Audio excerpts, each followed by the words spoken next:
Мені өзгерткен махаббат. Мен ол кісіні алғаш көрген кезім әлі есімде. Қызық. Бірақ ол кісіні алғаш көрген кезімді мен дәл сол кезде сезіне де, оның қаншалықты мен үшін ыстық екенін түсіне де алмаппын. Ол сәт менің өмірімдегі ең керемет сәттердің бірі десем қателеспеспін. Қай кісі екенін білмеймін, әйтеуір бір керемет кісі мынадай керемет сөзді айтыпты. Адамның бақытқа толы керемет күндері болмайды. Бақытқа толы керемет сәттері болады. Бұл менің жағдайымда дәл айтылған сөз болса керекті. Оқу жылының аяқталар күндері. Барлық мектеп белсенділерінің мұрнынан тіреліп, соңғы қоңырауға дайындалып жатқан уақыты. Мектеп бітіруші түлектер үшін де ерекше күндердің бірі. Үлкен толқу, қаншама эмоция. Мен үшін де ерекше. Себебі енді таңертең оқимын.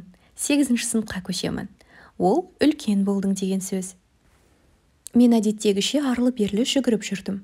Безендіруге қажетті плакат, шар сияқты ұсақ-түйек заттардың бәрін әр сыныптан жинау оңай іс емес. Оны бірден бере салатын сынып қайда? Барлық сыныптан жинап болып қалдым. Тек бір сынып қалды. Әлі есімде. 11 оқитын орыс тілі сыныбы. Есіктің саңылауынан қандай мұғалім екен деп қарасам, орыс тілінен беретін Клара апай екен. Біздің мектептің бүжай, қатал мұғалімдерінің бірі екен. Есікті қағуға қорқып, көп ойландым. Уақытым шектеулі, ал істеу керек жұмыстар көп. Тәуекел деп есікті қақтым. Ол қағыспен бірге жүрегімде қатты соғып жатқандай дүк-дүк кетеді. Ар жақтан «Кір!» деген қатаң дауыс шықты. Есікті ақырын аштым. «Клара Оспановна!»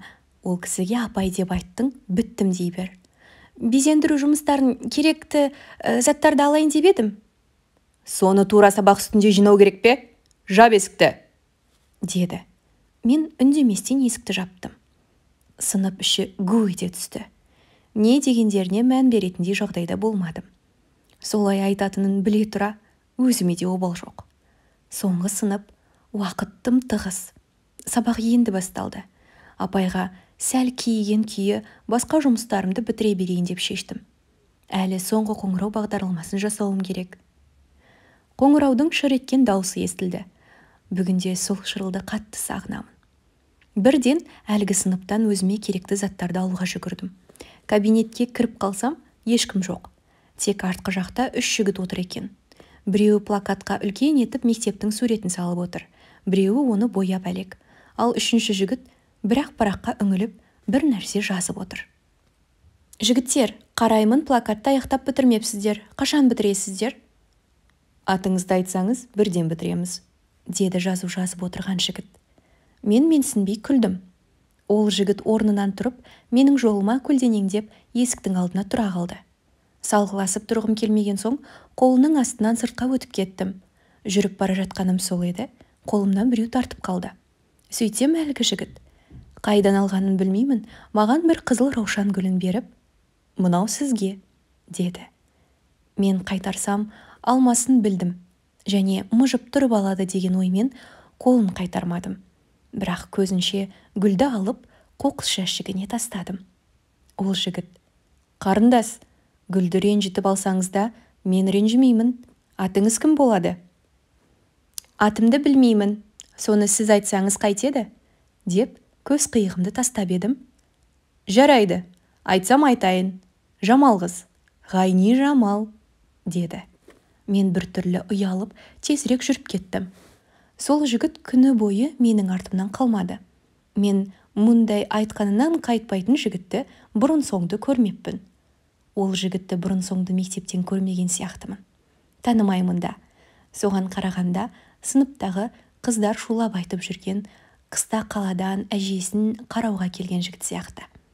Кейін есіме түсті. Қыста дайындыққа келіп жүргенде көрген екенмін. Оның үстіне бір жолы баспалдақта екеуміз соқтығысып қалған екенбіз. Бірақ сол сәтте мен оның бәріне мән бермеппін. Түс ауып барады.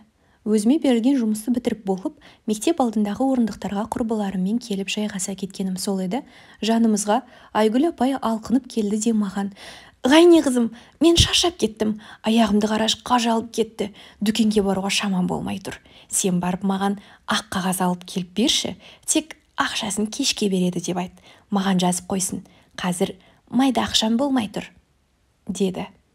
Менен барасың ба, жоқ па деп сұраған ешкім жоқ. Сондықтан орнымнан тұрып дүкенге қарай беттедім. Жанымда ең жақын құрбым Назерке. Түү, бәріміз отырмыз, мені жұмсаған нес? Онсыз да байғұс аяқтарым тыным көрмеді. Бірақ жарайды, ештеңе етпес, деп күліп қоямын. Мектептің артқы есігінен шығып бара жатып, әлгі жігіттің бір топ жігітпен тұрғанын байқап қалдым. Тағы бір нәрселер айтатынын біліп, көрінбей өтуге тырысып бақтым. Бірақ байқап қалған сияқты. Бол, Назерке, тезірек жүрші, ана бала келе жатыр, тез! Деп жылдам жүріп кеттім. Дүкенге кіргенім сол еді, әлгі жігіт артымыздан дүкенге кірді. Жүгіріп келгені білініп тұр. Маржан тәте, Айгүл апай ақ қағаз берсінші дейді. Ақшасын кешке беремін, жазып қойсын, деп ашып ауыз жиғанша Маржан тәте. Айгүл тәтеңе айтып бар. Алдыңғы ақшасын әлі бермеді. Оның кешке дегенін білеміз ғой, деп ашуланып кеткені сол еді әлгі жігіт. Апай, бере салыңызшы. Ол бізге керек. 11-ші сынып бітіріп жатырмыз. Соған қағаздар толтыру керек дегендей, ренжімей, ашуланбай, деді. Маржан апай үндемей маған қағазды берді.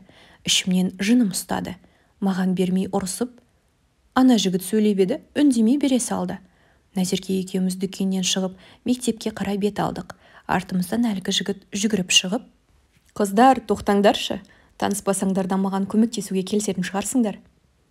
Жоқ, ренжімеңіз, танымайтын жігіттермен таныспаймыз және көмектеспейміз, деп жымидым. Сонда көмектесу жаман іс деп ойлағаныңыз ғой. Жақсы, солай-ақ болсын, деді. Менің оған ұятым жібермеді ме, әлде басқа нәрсе білмеймін бе, әйтеуір осы сөзден кейін кілт тоқтап, артыма қарадым. Жас жігіт жақындап келіп, мынаны түйрегішпен білдіртпей тағып берсеңіз, қуанып қалар едім, деп, жас түлек деген жазуы бар көк матасын ұсынды. Мен үндеместен жанына жақындай беріп, жүзіне көзім түсіп кетті. Денем дір етті. Әлгі матаны иығына іліп, костюміне түйрегішпен асығыс таға салдым. Өзім танымайтын жігітке бұлай бұрын соңды жақын тұрып көрмеппін. Әрине, мектепте көптеген қойылымдарды ойнағанда жігіттермен қол ұстасып, анасы болып, басын сипаған кездерім көп болды. Бірақ бұл басқа жағдай. Ол кісінің жүрек қағысын естіп, оның костюмінің жағасына қолым тигенде, жүрегім жиі қағып, аузыма тығылып, толқын жүрегімнен ішіме түскендей болды. Демі сезіліп, жанарына жанарым түйісіп қалғанда, өзімнің бойымда болған сезімді айтып түсіндіре алмайтын шығармын. Бұның бәрі небәрі 1 минуттың ішінде болғанмен, мен үшін ғасырға татырлық сәт десем, артық айтпағаным. Түйреуішті білдірмей тағып беріңші дегені жайына қалды. Тез таққаным сонша, ол бадырайып сыртына шығып тұрды. Менің қолымда, демімде дірілдеп шыққан болуы керек. Ол, қорықпаңыз, мен сізді жемеймін, деді. Мен ештеңе деместен жүгіріп мектептің қашасынан кіріп кеттім. Назерке, сен жынды екенсің. Оның сені ұнатып қалғанын білмегендей болмашы. Қыздардың айтуынша, ол жігіт қаладан келіпті. Өзі ақын екен. Ауылда әжесі тұратын көрінеді. Сол кісі ауырып қалған соң, жалғыз қалдырмайын, әрі қарайын деп осында көшіп келген екен, деді. Мен мән бермегендей, қайдағы жоқты айтпашы, деп іштей күліп қойдым. Жүрегім әлі дүрсілдеп тұр. Үйге келіп, үйдің шаруаларын істеп, агентке кіріп қалсам, сері жігіт деген бір кісіден достарымның қатарына кіруге өтініш келіпті. Суретін анықтап қарасам, әлгі жігіт бірден қабылдауға менің намысым жібермеді. Мен әлі күнге жігітке бірінші болып сезімімді көрсетіп, бірінші болып хабарлама жазып, не бірінші қадам жасап көрген емеспін. Сол кезде де дәл солай болды. Бір кезде хабарлама келді. Жамал қыз, мені қабылдайсыз ба, әлде қабылдамайсыз ба? Мына хабарламасы жүзіме күлкі ұялатып, көңілімді көтергені сонша, бар даусыммен айғайлағым келді. Не деген бір беткей, дегеніне жетпей қоймайтын жігіт, дедім ішімнен. Соңғы қоңырау күні әдемі болып киініп, шашымды екіге буып, ақ бантигімді әдемілеп тағып, ол жігітті қайта көремін деген сеніммен мектепке бардым. Бірақ менің сенімім мені осы жолы жарты жолда қалдырды. Кейін білдім. Сер жігітіміз өзінің қалада оқыған мектебіне соңғы қоңырауға кеткен екен. Сол күні агентте мен ол кісіні қабылдадым. Солай екеуміз сөйлесе бастадық. Бірақ мен өз сезімімді мойындаған емеспін. Әкем мен анамның тәрбиесі. Кітаптан оқыған кіршіксіз махаббат айнасы менің махаббат ойынында оңай шешім қабылдауыма мүлде қарсы еді. Менің санамда кішкентай кезімнен мен тек болашақ жарыммен сөйлесуім керек, ол кісіге сатқындық жасамауым керек деген ой жіпсіз байланып қалғандай. Бірақ бүгінде ол байлауға қатты қуанамын. Әрдайым болашақ жарымды кездестіргенде мен сізден басқа ешкімге өз жүрегімнің кілтін бермедім деп мақтана айтып тұрғанымды елестететін едім. Ал сері жігіт мектепті бітіріп, ұлттық бірыңғай тестілеуден өтіп, журналистика факультетіне түсіп, бүгінде бүйім жұртқа танылған тілші болды. Ол кісі қалада, мен ауылда. Ол кісімен сол түйреуіш таққан күннен әлі күнге дейін кездескеніміз жоқ. Себебі ол кісінің сол айда әжесі қайтыс болып, кейін ауылға келуге себебі болмады. Ал мен кездесуден бас тарттым. Әкем біліп қойса, менің біткен жерім сол болар деп ойладым. Оларға өтірік айтқым келмеді. Солай бір жыл бойы хабарлама жазысып жүрдік. Мен телефонмен сөйлеспейтін едім. Біреу естіп қойса, кейін әкем естісе, ол кісінің жүзіне қарай алмай өтетін сияқты болатынмын. Сондықтан тек хабарлама арқылы байланыстық. Кейін хабарламада азайып ұмыт болды. Екеумізде көпті қосқан алып шаһарда, Алматыда жүрсек те, әлі күнге бір жүздеспедік. Менің ол кісіге деген сол сезімімді кіршіксіз сақтаймын деген сәби шындығым мені осы күнге дейін басқа азаматпен сөйлеспеуінің басты себебі болды. Бір сөйлескенімізде ол кісі «Жарқыным, ешкімге жаным деп айтпа. Ол өте құнды сөз. Оны көпке айтудан қаш. Бәріне айтсаң, сағыздан артық болмай қалады. Көп шайналған сағыз сияқтанады» деп жазды. Әлі күнге ұмытпаймын.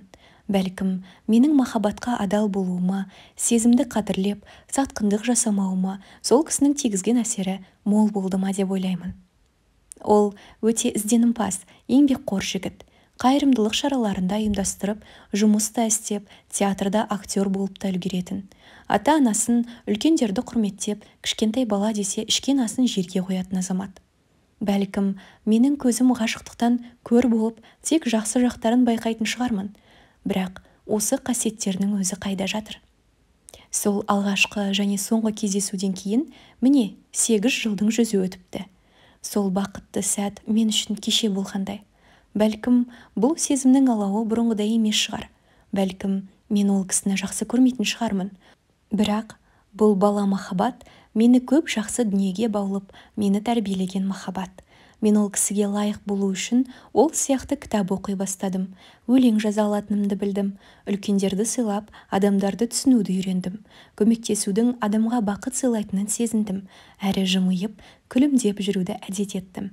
Бәлкім, ол махаббат болмағанда мен басқа адам болар ма едім. Жаратушыға дұға етіп, тілек тілегенде, біз үшін қайырлысын бере көр деп тілеу керек дейді ғой.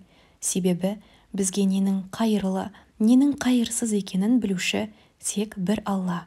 Ал бұл кіршіксіз сезім қайырлы болған сезімдердің бірі деп ойлаймын. Тағы мүмкіндік болып таңдау жасай алсам, тура осы сезімді дәл осы қалпында қалдырар едім.